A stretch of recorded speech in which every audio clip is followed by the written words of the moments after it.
Satu yang saya garis bawahi dari pernyataan beliau adalah pernyataan tentang bahwa ini sudah mengarah kepada makar. Ini menarik kalau kita ulas. Makar kepada negara, makar kepada pemerintah. Makar kepada siapa yang dimaksud oleh Prabowo Subianto? Apakah makar terhadap negara? Saya belum menemukan secara real adanya pergerakan makar terhadap negara, yaitu mengganti konstitusi, mengganti sistem negara, meskipun ada, tetapi kecil sekali. Tidak sampai terlihat isunya mendominasi, karena kelompok HTI masih ada yang bicara tentang jangan hanya tutup pembubaran DPR, tetapi sekalian ganti sistem. Maka saya tidak melihat tuntutan di lapangan itu bicara tentang ganti sistem, hanya orang-orang HTI berupaya menunggangi isu saja. Artinya makarnya adalah makar terhadap kekuasaan, makar terhadap kepemimpinan nasional kita kepada Presiden Prabowo Subianto. Pertanyaannya sekarang, siapa yang dimaksud oleh Pak Prabowo Subianto yang berupaya makar terhadap dirinya? Siapa kelompok yang mencoba menggulingkan Prabowo Subianto? Prabowo bahkan terlihat terus berbicara dengan lantang akan melawan mafia-mafia ini.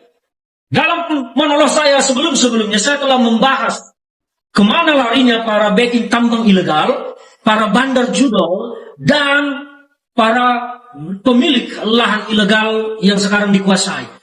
Mereka adalah pemilik uang yang sesungguhnya dan berhamburan. Kemana mereka akan mencari koalisi kekuasaan untuk makar terhadap Prabowo?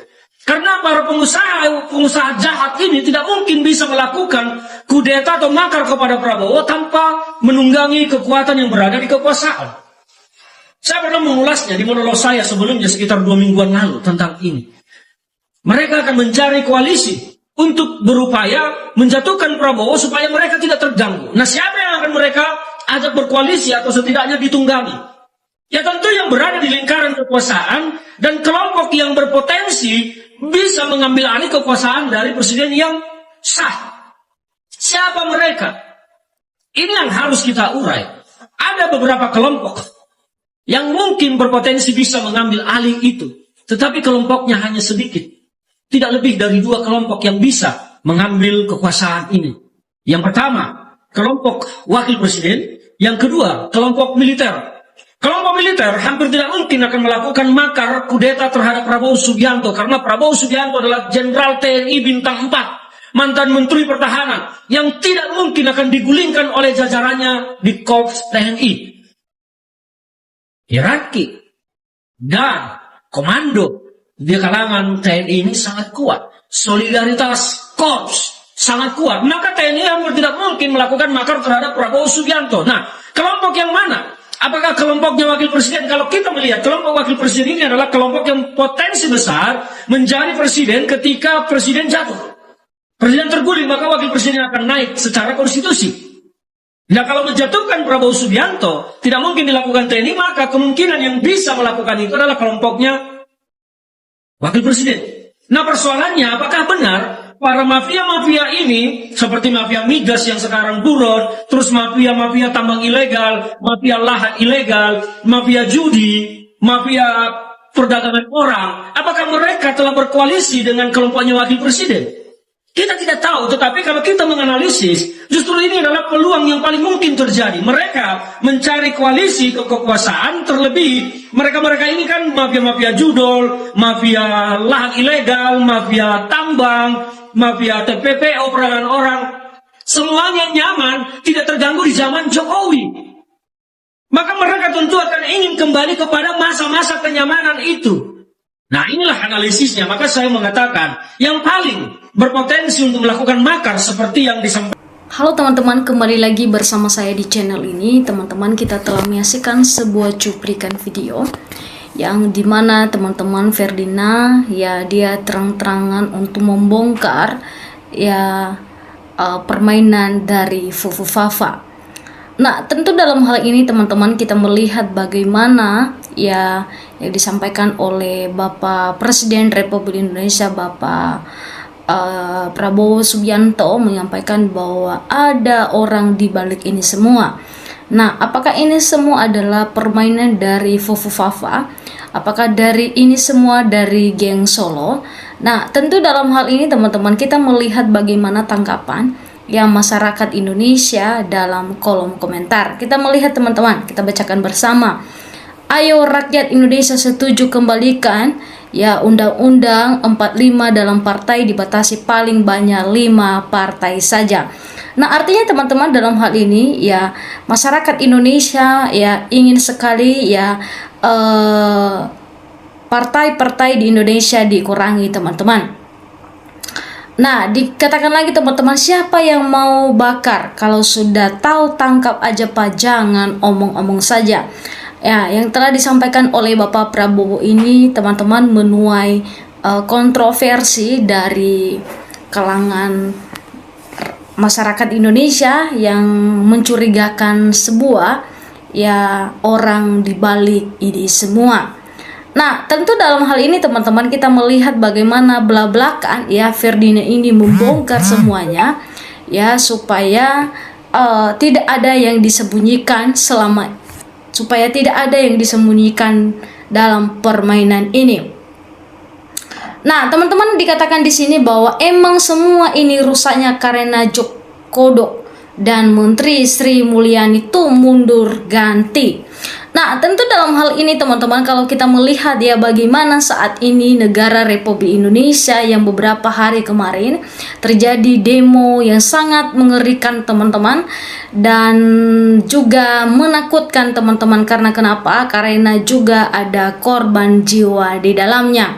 Nah, tentu teman-teman, siapakah ulah ini semua? Ya, kita ketahui secara garis besarnya adalah karena ya DPR teman-teman yang kurang peduli dengan rakyatnya.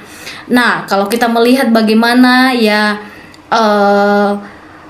beberapa DPR yang sudah dinonaktifkan teman-teman ya karena ulah mereka ya sehingga masyarakat panas dan mereka turun lapangan dan mereka juga membakar beberapa gedung DPR di berbagai kota. Nah, ini sangat-sangat menakutkan teman-teman. Karena kenapa bisa ini terjadi? Ya, ada apa dengan DPR ini? Ya, kalau kita ketahui bahwa DPR ya mereka kurang perhatian, kurang peduli dengan penderitaan rakyat.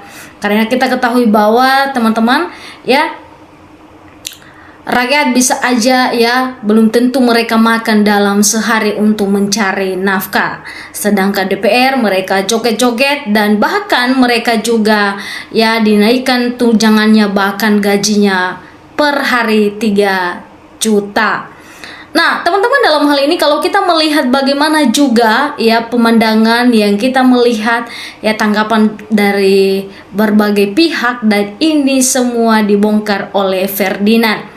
Nah, teman-teman dikatakan bahwa di sini ya atau dikurangi aja partainya, ini terlalu banyak partai. Dulu waktu Soeharto hanya 3 partai. Teman-teman ya mereka ya mengingatkan bahwa dulu ya Presiden Soeharto juga hanya 3 partai. Nah, dikatakan di sini teman-teman yang bakar yaitu di lingkari istana itu sendiri. KKM kerja di kalangan musuh, Prabowo jadi musuh di mata geng itu.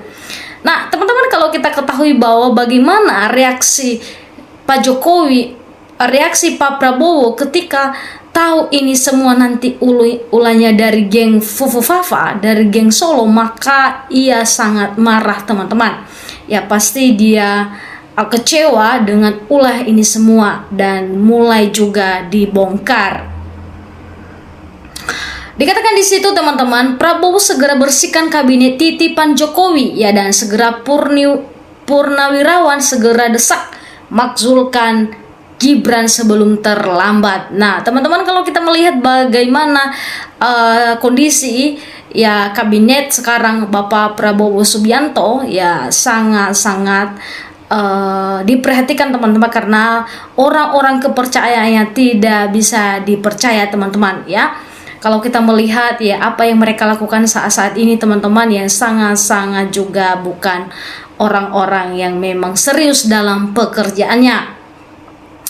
Nah, teman-teman kalau kita melihat ya jangan sampai ya Bapak Prabowo ini juga hanya omong-omong saja ya, harus dilaksanakan, harus juga untuk ada tindakannya dalam berbagai masalah yang sudah terjadi, apalagi ada orang di balik ini semua, maka harus dilandas atau harus diberantaskan ya, harus diselesaikan supaya jangan sampai merajalela.